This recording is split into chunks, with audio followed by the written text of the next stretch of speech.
Good morning, everyone. Morning. Beautiful day today. Sky is very blue. The trees are turning.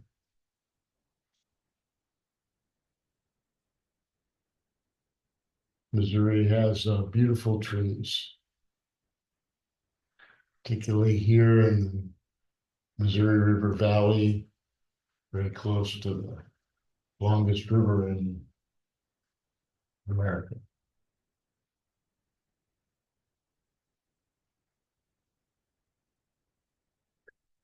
Going to be talking today about a new topic, perhaps one that people have not heard of before. This topic is called HuáYán Buddhism. HuáYán is a very important school in Chinese philosophy, Chinese understanding. It lasted for about 250 years, and we can try to understand why it ended. But first, we should find out a little bit about its beginning and its contribution, and why we would want to study HuáYán. HuáYán means flower ornament or flower adornment. It's based on a sutra, Mahayana Sutra, called the Avantasankha Sutra, flower ornament. It was translated into Chinese 3 times. The middle one is the one that we use usually, translated as HuáYán Jing, Flower Ornament Sutra.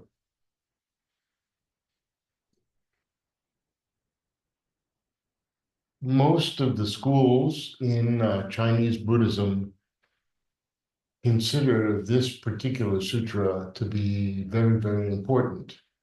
There are sequences of how they believe the Buddha taught. And depending on the school, they go in a particular order. Usually, they start off with the original teachings of the Buddha that then were translated from the Pali to Sanskrit and Prakrit into Chinese. And this original teaching of the Buddha in Chinese called the Agama. Some people say Agama, but Agama is the translation, is the pronunciation. So the Agama, not precisely exactly the same as the original teachings of the Buddha. There are teachings in the original Pali Suttas that are not found in the Agama, and vice versa.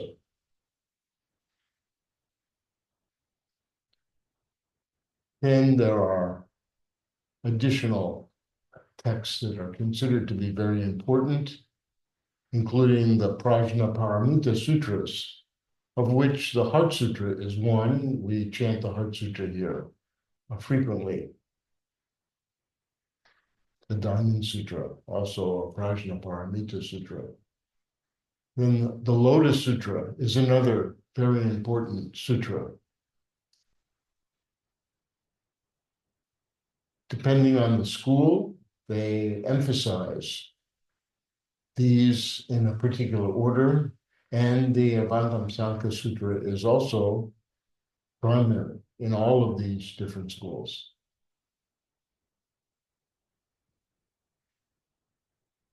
So we see that the HuáYán is very, very important, but why is it something that we don't understand so much? Certainly within the different schools, particularly here, we talk about Chan, which is the same character in the Japanese as Zen, although very closely related, although there are some differences. Chan school and the HuáYán school, some of the masters, they interchanged with each other. They studied, the Chan masters studied HuáYán, the HuáYán masters studied Chan.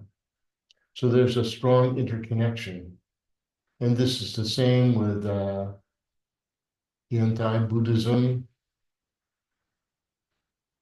in some areas also, even Pure Land Buddhism also connects. So many of the schools, they incorporate HuáYán. We'll see why. So the overriding theme for this few months of Dharma talks is to connect the Mahayana teachings to the original teachings. And in the original teachings, we know that really there are three really very strong, important concepts that we look at in the original teaching. Certainly the Four Noble Truths, the truth of suffering, the cause of suffering being craving that's rooted in ignorance, that there is a way out of this struggle, this distress, unsatisfactoriness called Nirodha. This is a cessation of suffering. And then the Eightfold Path, the Fourth Noble Truth, which becomes its own important teaching. Right view, right intention, right speech, right action, right livelihood, right effort, right mindfulness, right concentration. Then there are the teachings of the five skandhas, or the aggregates, skandha in Pali, but we see it more in Sanskrit for some reason. Skandha is a more popular term. The aggregates, the things that make up who we are. We have to have a body form. We have feeling. We have perceptions and conceptions. Our sense organs. The mind also is considered like a sense organ. We have our habitual patterns, our habitual formations, which are interconnected with our feeling and our perceptions. And we also have consciousness. So these are five things that we all have. This is original Buddhism teaching. And then interdependent origination, sometimes called dependent origination. I like interdependent origination. This is the sequence of how, when one thing comes to be, something else comes to be. When something ceases, and the next ceases.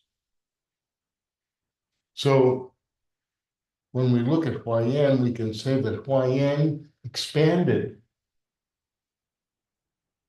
these three very important principles of Buddhism. The Four Noble Truths and the Eightfold Path was expanded to include a bodhisattva path, a path to becoming not just a Buddha, but becoming a person who is a benefit, as we'll see. So 52 stages, not just eightfold. And that the five skandhas were expanded to understand emptiness in a different way, a new way. And interdependent origination was expanded to a very important HuáYán concept, unique to HuáYán, called interpenetration without obstruction. very interesting that we observed the teachings of Bhikkhu Bodhi and his work, which is very big vehicle. We wanted to, not just to be limited to attaining enlightenment for a person, but also to be a benefit to the world. And he used some of the HuáYán terms. He talked about interconnectedness.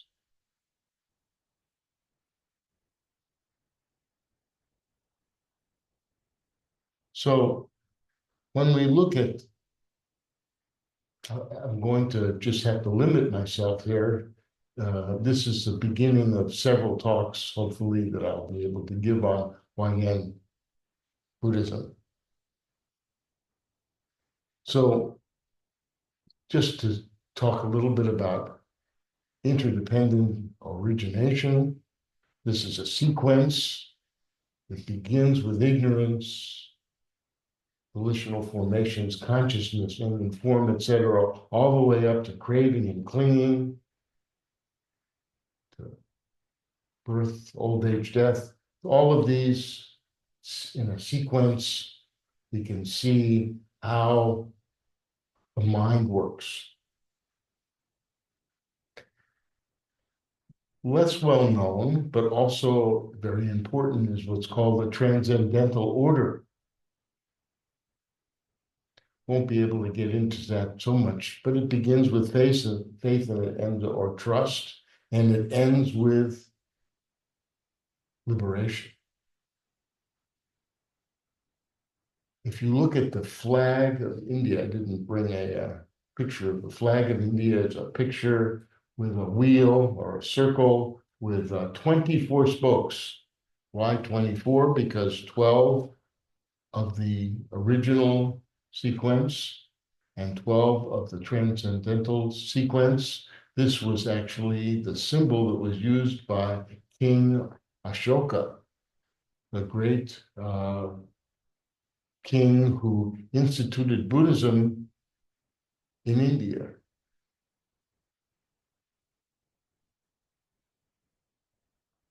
So they use this symbol.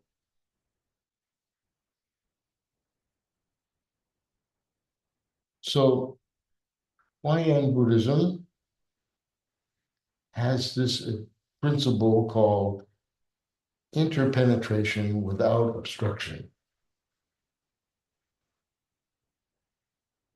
This is a unique understanding that was brought into Buddhism by a number of great teachers. And this teaching is intrinsic or found within the Avantam Sanpa Sutra, HuáYán Jing, that talks about the 52 stages of the Bodhisattva, divided into 5 sets of 10 and 2 extra.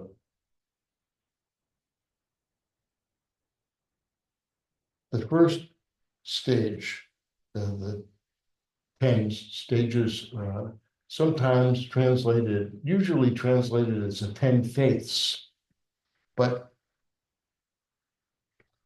the word faith in the West has been so wound up in Christianity and the idea of having kind of a blind faith and just believing in God, that term faith, when we use it in Buddhism, doesn't really fit so well.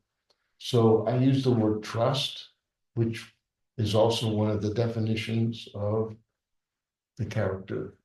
See?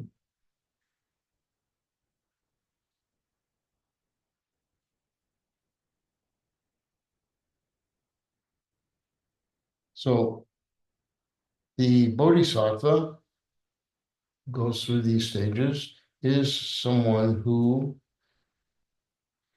devotes all of his intentions, his energy, and actions to be a benefit to all sentient beings, no matter what the circumstances, no matter how difficult or easy it is. always focused on being a benefit. This is the overriding principle of the mind. Hopefully, the Bodhisattva is skillful in doing this. Sometimes maybe the Bodhisattva with the right, even with this good intention, because not fully enlightened, sometimes mistakes will happen, difficulties will arise, but the intention and the action is always with the idea, how can I be of help? So these stages are outlined in the HuáYán, the Bāntā Sutra, except for the first 10. The first 10 are not specifically laid out in the HuáYán. They're laid out in 3 other sutras. The Diadem Sutra, the Sutra of Humane Kings, and secondarily in the Brahmana's Net Sutra, first fascicle, not the one that talks about the vows of the Bodhisattva, that second fascicle, second part. So, aside from the Brahmanet Sutra that has been translated very well, by the way, by Chuck Muller, who is the editor of the PDB, the Digital Dictionary of Buddhism, fantastic resource.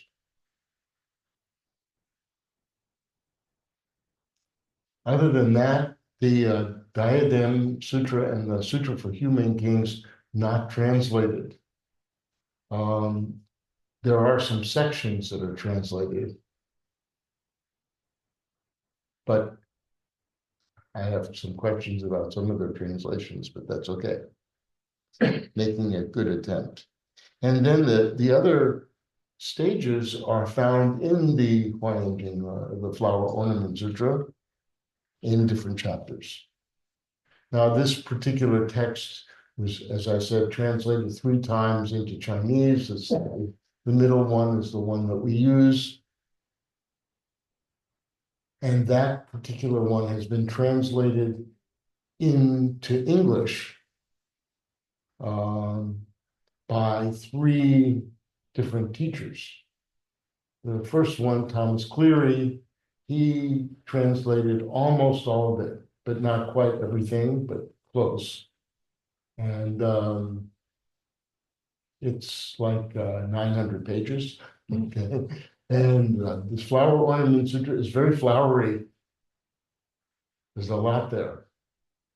And the second by Master Xuanhua of the City of 10,000 Buddhas. And then also, but however, not all of his chapters are translated into English, maybe 2/3. They talk about finishing it along with the commentary that he wrote. And then there's the third version, and that one only is online. It's not published, so I don't know how many pages. The third version by Venerable Dharmamitra. Dharmamitra is a disciple of Master Xuanhua, and also a Dharma brother to Reverend Hong Shu, who gives talks on the Bāntā Sutra. Dharmamitra's text, 3 volumes, altogether over 2,000 pages. Now,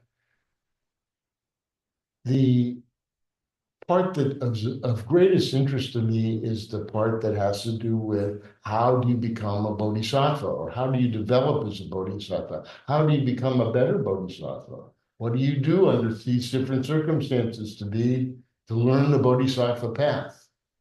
So within each one of these chapters,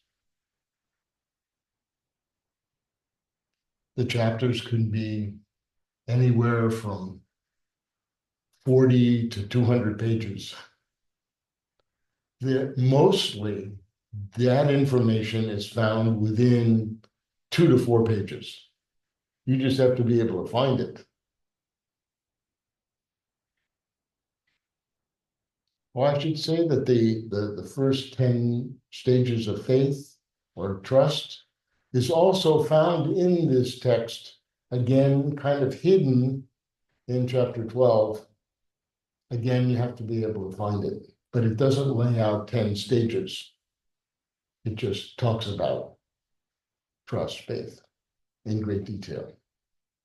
But the other ones go through this in really wonderful detail in 2 to 4 pages, maybe in a few cases a little bit more.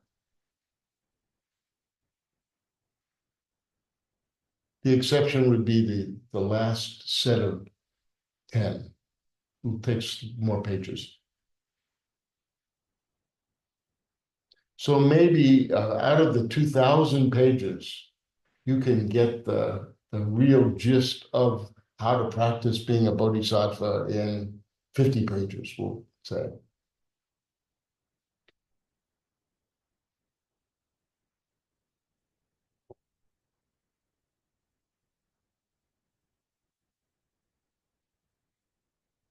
So we want to be able to train, but you don't have to be a Buddhist to be a bodhisattva. There are people who practice us ostensibly being of benefit to the world who are not necessarily Buddhists.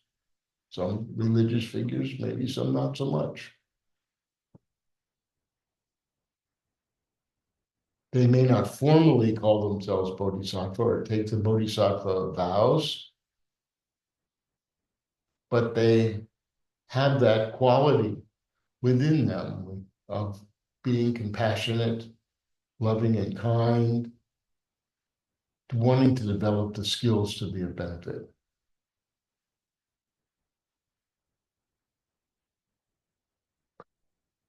So we practice certain principles, bodhisattvas, loving kindness, compassion, generosity, patience. And these qualities are practiced for all beings, no exceptions.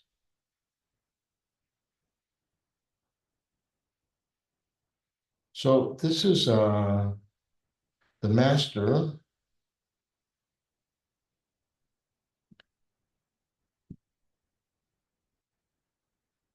Master Chuandao, passed away a few years ago. This is the teacher that Venerable HuáYán went to study with in Taiwan. And she brought back many of his teachings.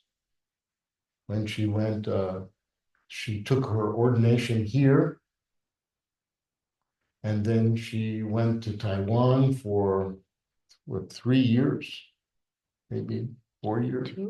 2 years? Seems a long time. Yes. And then she brought back some of his teachings, and one of the teachings that she brought back was this chart. And she showed me this chart. And I said, oh, I love charts. They're my favorite. What does it mean? So we had to translate it and understand that this is the sequence of the 52 stages. I won't go through all of this right now. Venerable gave a talk about this a few months ago, where she used this slide to talk about the different stages, how they move from one to the other, and how they connect with the paramitas, the way in which we perfect ourselves.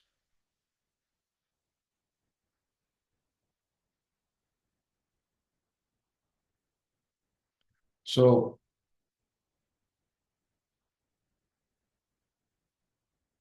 we can say that there are a number of different texts that also mention these different stages in addition to the ones that I talked about, but I'm not going to go into the scholarly detail about all of this.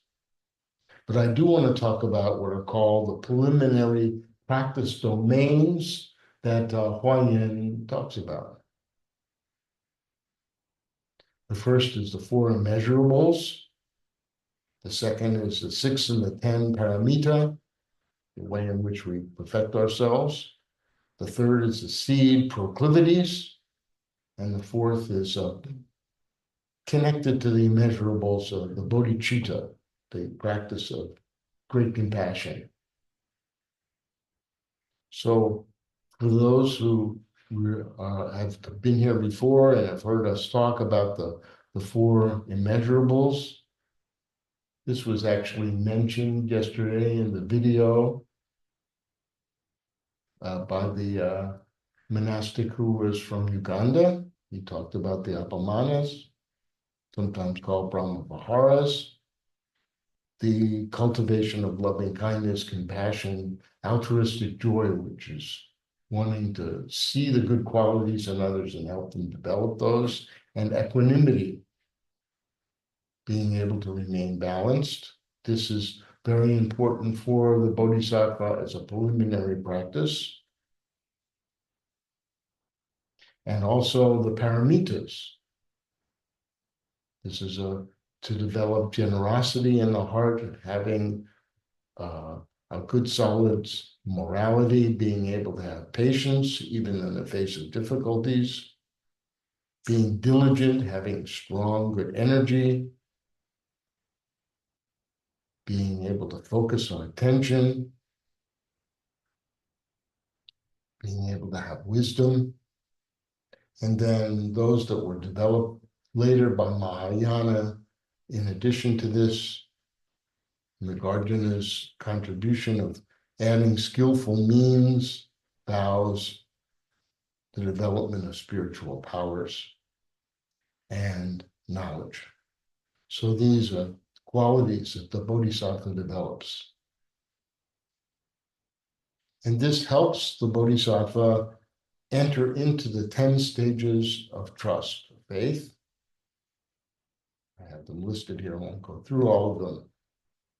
First being the arousing of the aspiration. I want to be a benefit. I want to be compassionate.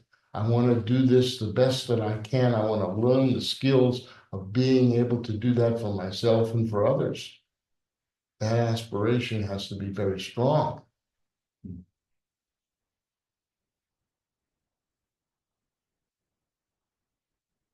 Notice mindfulness, the importance of that in the second stage. The next preliminary is to understand what's called the seed proclivities.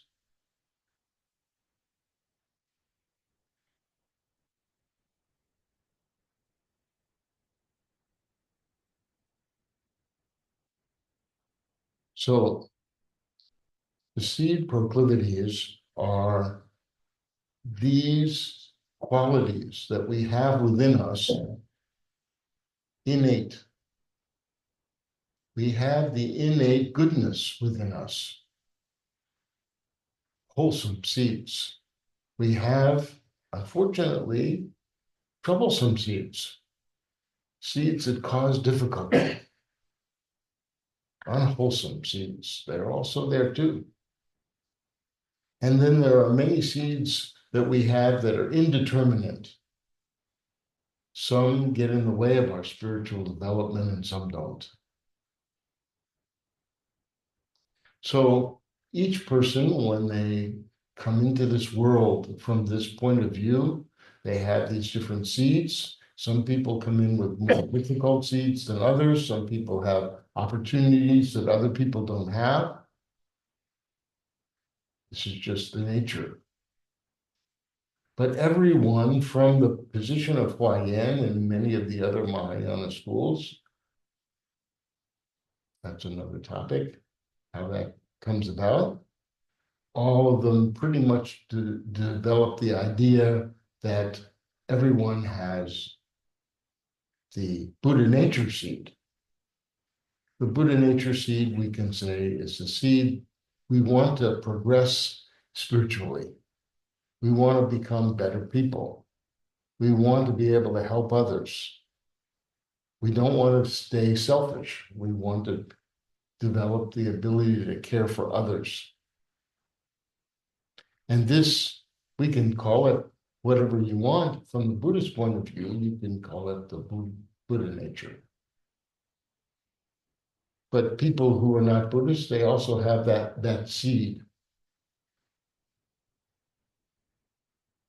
So from the point of view of HuáYán, this is their teaching, that we have these seeds. And because of these seeds we have the opportunity to make choices of which seeds we want to nourish. We're not condemned to be stuck with just one kind of seed. We get to choose how we want to nourish those seeds through our life. And then that interfaces with how our consciousness develops. Now, this is a whole other topic that has to do with what's called Yogacara Buddhism. A very broad and big subject.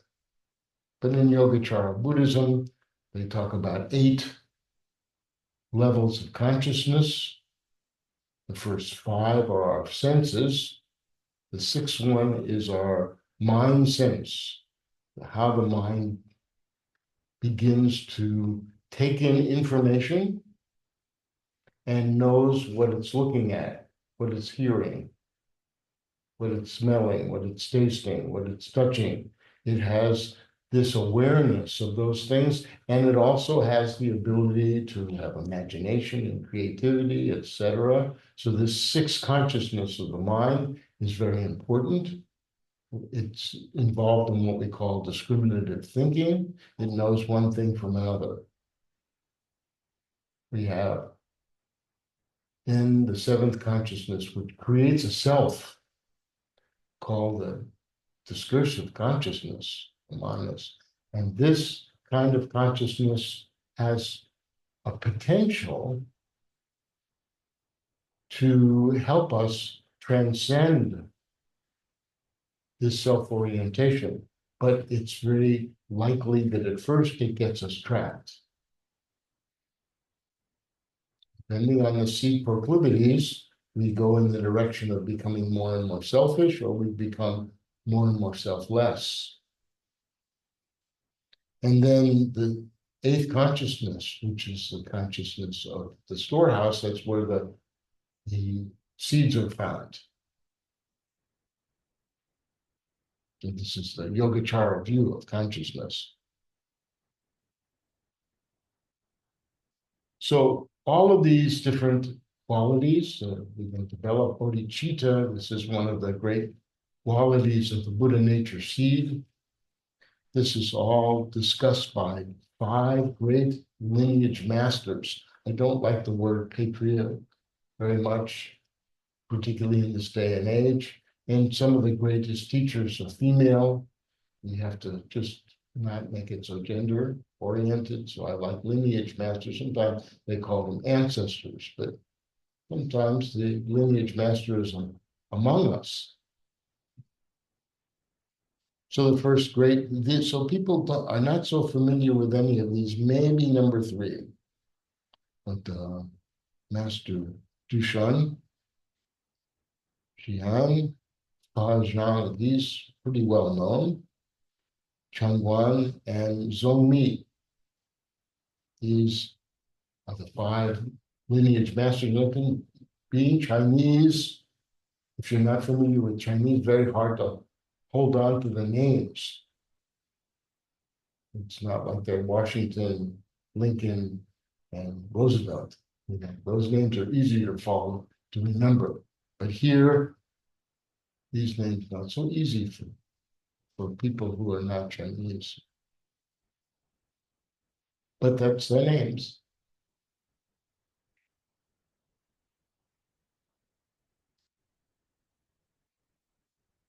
So, as I say, this is the beginning of several talks. So I want to tell a little story of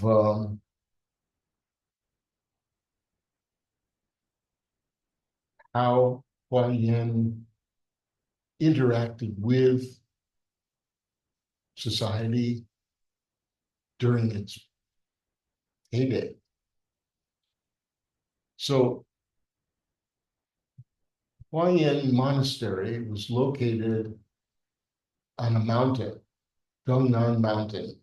There were other Buddhist temples there as well, monasteries.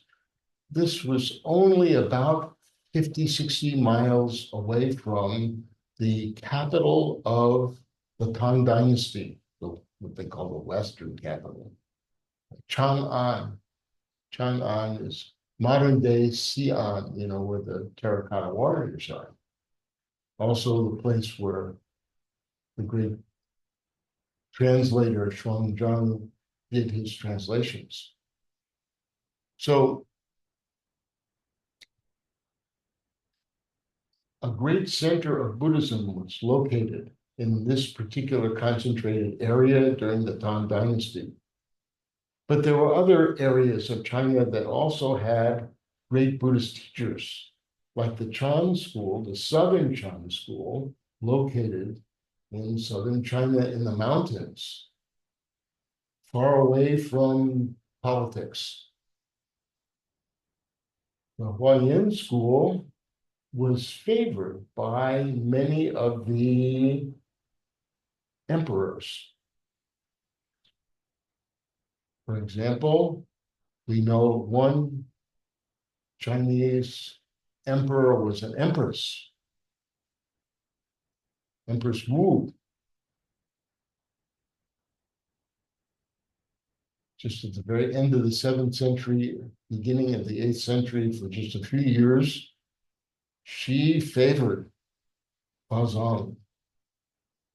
She had him come to her court. After her husband died, who was the emperor before her, she consolidated power. She loved Buddhism. She also killed a lot of people, not very Buddhist. She also took some lovers too. One of them she had disguised as a Buddhist monk, so he could sneak in and out of the palace. But Huáyán he was loyal to teaching her, because all people have Buddha nature, no judgment. If she wanted to learn Buddhism, he was going to teach her. So things went very well. Lots of contributions. But after Empress Wu, for the next 150 years even, even though the Tang Dynasty was thriving, the emperors were not very strong and they got weaker and weaker, so that by 830 or so, 820, 830 CE, the palaces were being run by the eunuchs. This is not an operating system. These are people who had been castrated. They had consolidated the power and they were running the show from one emperor's reign to the next. They were controlling the army. They were making the major decisions.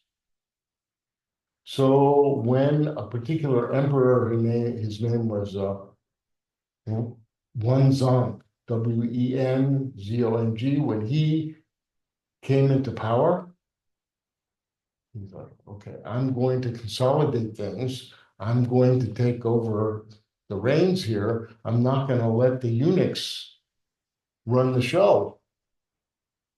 So he cooked up a scheme to kill the eunuchs. This is called the Sweet Dew Incident. very famous in Chinese history. So the scheme was is that they were going that his ministers were going to tell the eunuchs that there was in December there was sweet dew on the pomegranate trees, which is very auspicious, and that everybody should go there, and the emperor should go, and they should all receive the blessing of the sweet dew. So they cooked up this scheme and they put it into practice, and they put the troops that were loyal to the emperor there who were going to kill the eunuchs. And they all were going over to the garden to see the pomegranate trees. And one of the conspirators started sweating profusely. And the eunuchs, the top head eunuch, he became suspicious. So he sent for his own troops to come to back them up. He thought, something's not right here. So when they got to the garden and they saw there was no sweet dew on the pomegranate trees, the troops, a gust of wind came and knocked down the screen that was hiding the troops loyal to the conspirators who were going to kill the eunuchs. And the big battle ensued because the eunuchs had their own forces behind them, and lots of people got killed. The emperor escaped.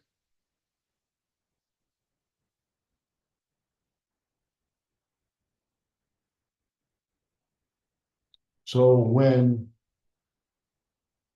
Emperor Huánzong passed away in 840 CE, the person that he wanted to take over was not chosen by the eunuchs. The eunuchs were still angry about what was going on and what had happened, so they picked their own guy. His name was Emperor Wuzong, W-U-Z-O-N-G.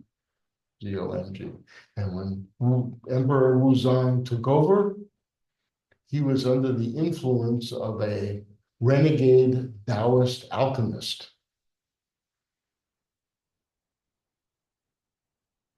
And this alchemist was going to promise the emperor immortality by giving him certain elixirs. I talked about this yesterday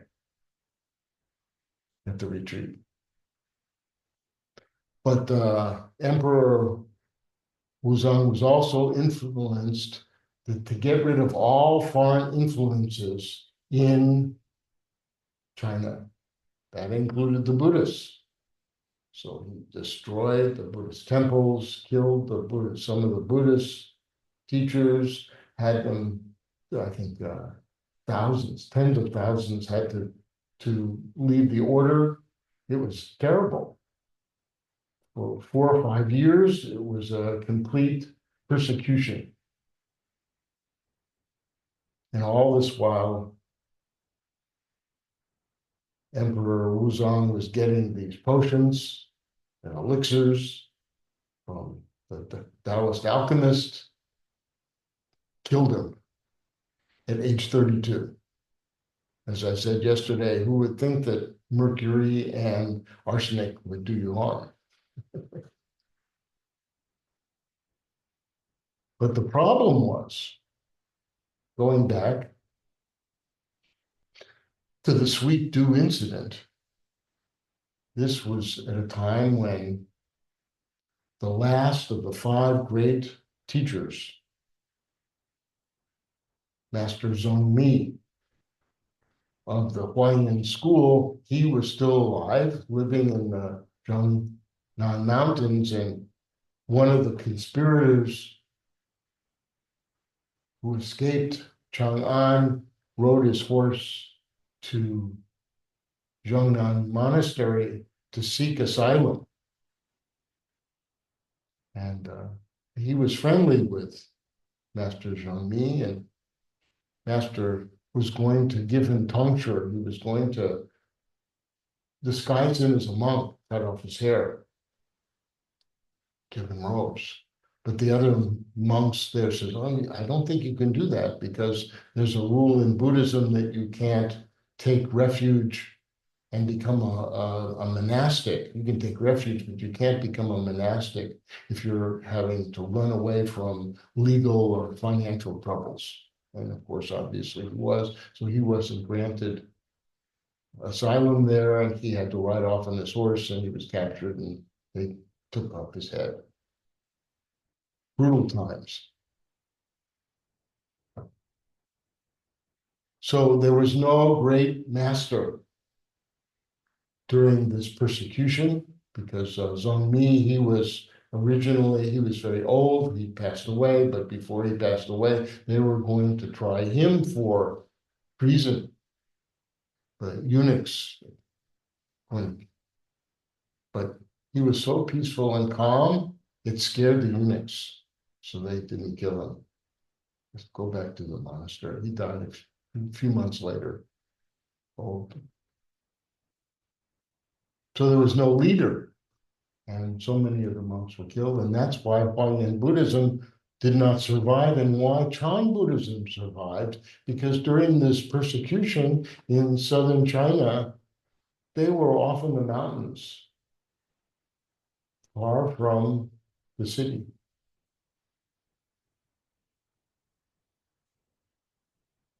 The troops didn't know where to find them. Twin peaks, hard to find.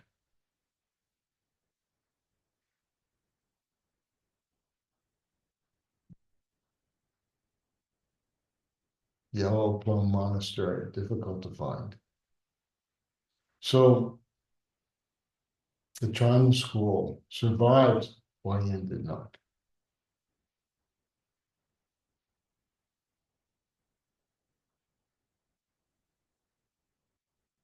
I have 25 more slides.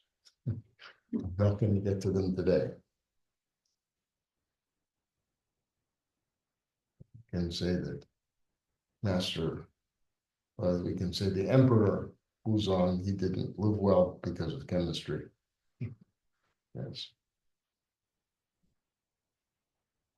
So I want to introduce this idea of interpenetration without obstruction, just a little bit, and then we'll close for today. And I'm going to go a few slides ahead to the slide that says Thich Nhat Hanh,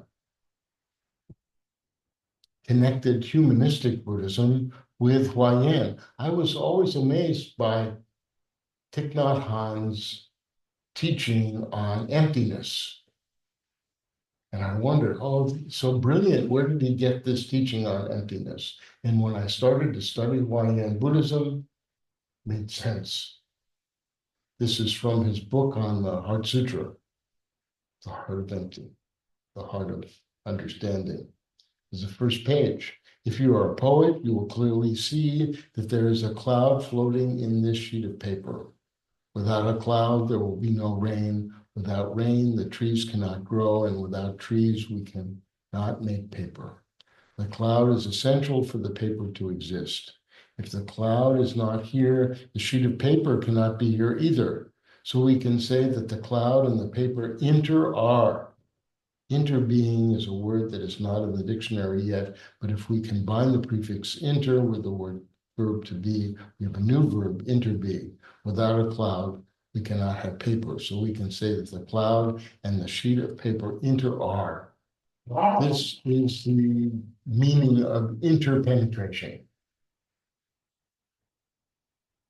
So there are many teachings within HuáYán Buddhism that talk about how things interpenetrate with each other. And in my follow-up talk, I will go into how they explain this, what it means, and the implications for how we interact with each other. The principle of how we interact with each other is all interconnected. And it's a beautiful teaching, and it really helps us to understand the meaning of how, in a certain sense, physically, right now, we're living in two worlds. You may not know that. We're living in the world of classical Newtonian physics. I throw something up in the air, it falls. I touch something, I can feel it. Electricity, all of these things, this is all part of Newtonian classical physics. You push something until it gets resistance, force, and inertia. All of the teachings that came out of Newton and his followers. All of that's happening at the same time that also we are having a quantum world existing at the same time. We don't see the quantum world, but it's operating, and it's operating on some very different principles. So we'll talk a little bit about how the quantum world and the classical world interconnect with each other. The quantum world is not interfering with the physical world of the classical physics, and the classical physics is not interfering with the quantum world, but they're all happening at the same time.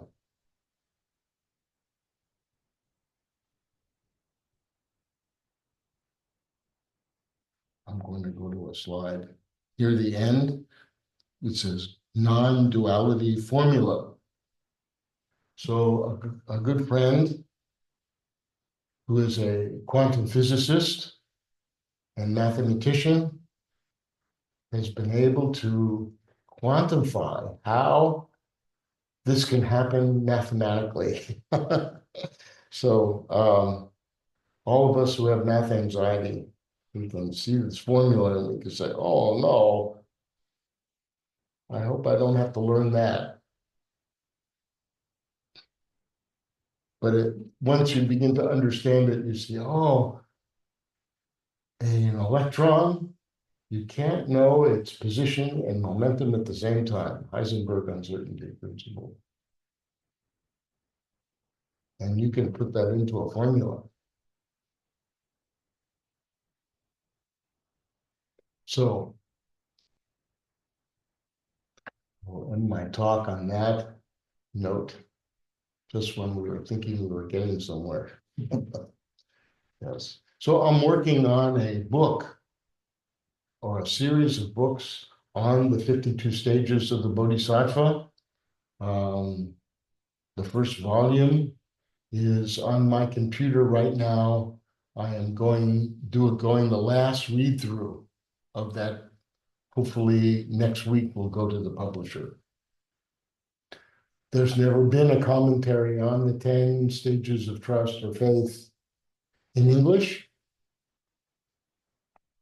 So I hope that they will make a good contribution and help people to understand some of these principles.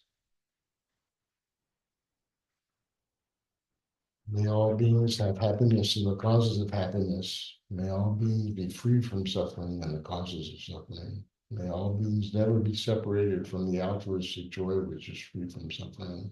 And may all beings dwell in the great equanimity which is free from attachment, aversion, and ignorance. Thank you for your kind attention.